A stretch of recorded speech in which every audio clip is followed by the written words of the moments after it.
Bonjour à tous, je reçois régulièrement des questions par rapport aux balances à impédance, donc je me suis dit que j'allais vous faire une petite vidéo pour résumer tout cela afin que ce soit clair pour tout le monde.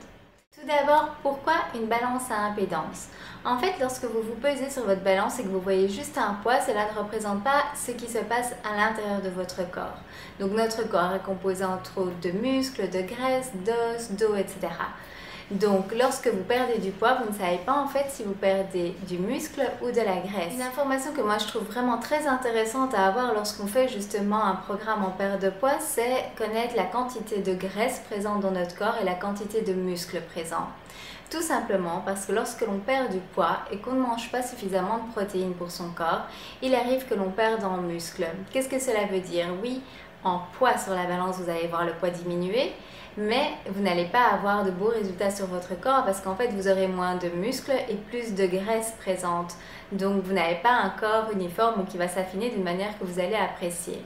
Tandis que si sur le long terme vous pouvez regarder sur votre balance que vous conservez bien votre masse musculaire et que vous perdez la graisse, à ce moment-là vous savez que ce que vous mangez au niveau des protéines correspond à ce dont votre corps a besoin. Et si vous voyez sur la balance que ce sont les muscles qui descendent et la graisse qui reste, à ce moment-là vous savez que vous devez en fait ajuster votre nutrition afin de corriger tout simplement. Si vous voyez que c'est la graisse qui baisse et le muscle qui se conserve, là c'est tout bénéfique, vous continuez comme ça. De plus, il arrive que lorsque l'on passe sur sa balance, on ne voit pas de différence au niveau du poids. Maintenant, il faut savoir que si vous faites du sport, que vous vous alimentez bien, il se peut que vous reconstruisez du muscle, donc votre masse musculaire augmente, et que vous perdez de la graisse. Donc le poids sur la balance va être le même, mais si vous regardez votre pourcentage de masse musculaire et de masse grasse, celui-ci peut varier. Donc comme je vous le disais, même si votre poids stabilise, mais que vous perdez en graisse et que vous rebâtissez de la masse musculaire, ça c'est vraiment le cas idéal. Dans mes suivis d'ailleurs, le deuxième chiffre que vous voyez apparaître au niveau de ma balance, c'est justement le pourcentage de masse graisseuse et donc c'est ce que j'essaye de faire baisser pendant ma perte de poids.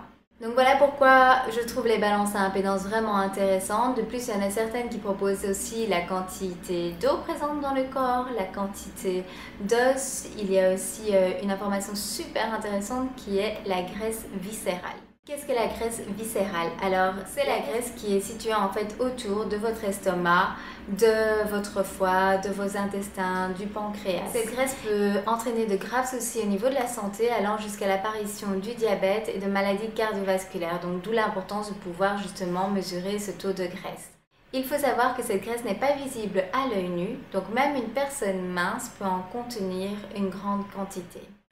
Comment fonctionnent les balances à impédance? Alors sur ces balances, vous avez des points de contact sur lesquels vous allez mettre vos pieds nus en fait et par lequel passe vraiment un très léger courant électrique. Vous ne devez pas vous en faire, on ne le ressent pas du tout, mais il va se répercuter différemment en fonction qu'il rencontre des muscles, des os, de l'eau, de la graisse. Au niveau du mode d'emploi de ces balances sont vraiment très faciles à utiliser. Lors de la première utilisation, en général, vous devez incorporer des données telles que votre sexe, votre âge, votre taille. Et ensuite, il suffit de vous peser et elle va calculer automatiquement toutes les informations par rapport à votre corps. Dans ma prochaine vidéo, je vous montrerai comment fonctionne ma balance à impédance. Vous allez voir le mode d'utilisation en fait, de ce genre de balance est souvent le même, ou en tout cas se ressemble très fort. Donc si cela peut vous aider, c'est avec plaisir. Maintenant, lorsque vous avez acheté votre balance, vous avez reçu un mode d'emploi. Le mode d'emploi, il est à lire. Donc tout est expliqué en détail dedans. Mais je vous ferai bien sûr la vidéo juste après, il n'y a pas de souci. Avec votre balance, vous avez également dû recevoir soit dans le mode d'emploi, soit dans un document à part, les chiffres de valeur saine pour hommes, pour femmes. Parce que pas mal d'entre vous me disent, voilà les résultats de ma balance, est-ce que je suis bien, est-ce que c'est correct, etc. Je ne sais pas vous le dire parce que tout dépend justement de plusieurs facteurs. Donc logiquement, vous avez reçu ce genre de document. C'est celui que j'ai reçu moi. Et alors vous avez par exemple les valeurs saines au niveau de la graisse corporelle, entre combien et combien une femme doit se situer ou un homme, mais cela varie également par rapport à l'âge. Donc c'est pour ça que je vous dis, référez-vous aux documents que vous avez reçus avec votre balance. Si vous voulez, je peux déjà vous partager certaines choses, par exemple au niveau de l'eau présente dans le corps, donc la masse hydrique, un homme devrait être entre 50 et 65%, une femme entre 45 et 60%.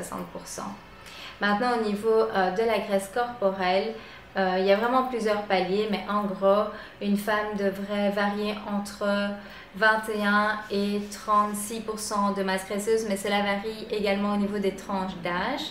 Et pour les hommes, eux c'est moins. Ils doivent varier entre 9 et 25% de masse graisseuse, mais également différents paliers au niveau de l'âge. Donc sincèrement, je vous conseille d'aller regarder ces documents, c'est vraiment très très intéressant. Maintenant, au niveau du choix de la balance. Alors, il y a vraiment beaucoup de balances présentes sur le marché actuellement. Je dirais de bien vous renseigner parce que nous avons eu malheureusement déjà le cas d'avoir acheté des balances qui n'étaient vraiment pas performantes. Donc pour vous aider, en fait, on a fait un comparatif de différentes balances présentes sur le marché actuellement qui sont très bien cotées et pour différents budgets. Donc si vous voulez voir ce comparatif, je vous mettrai le lien ci-dessous en barre de commentaires sur YouTube. Il se trouve en fait sur mon blog. Vous allez y retrouver ma balance, mais également d'autres balances en fonction des différents budgets afin que vous puissiez faire le choix qui vous convient le mieux. Vous allez voir dans le comparatif qu'il y a différents types de balances. Il y a la balance simple, comme moi je l'ai, où on se met simplement pieds nus dessus.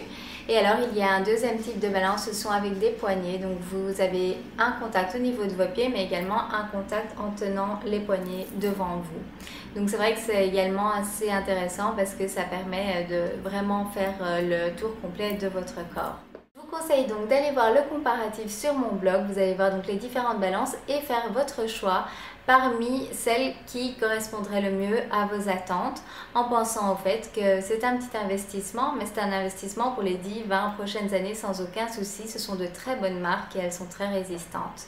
Vous verrez également que les liens de ces balances vous ramènent vers Amazon. Pourquoi? Parce que souvent sur Amazon, vous les trouvez à un meilleur marché, que ce soit les balances ou les livres ou d'autres articles que vous vouliez acheter. Nous, on utilise souvent Amazon pour faire nos achats.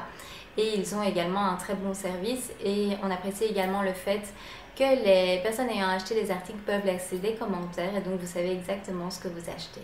J'espère que cette vidéo vous aura permis de mieux comprendre le pourquoi je parle des balances à impédance et pourquoi moi je trouve ça vraiment intéressant que juste un poids sur une balance.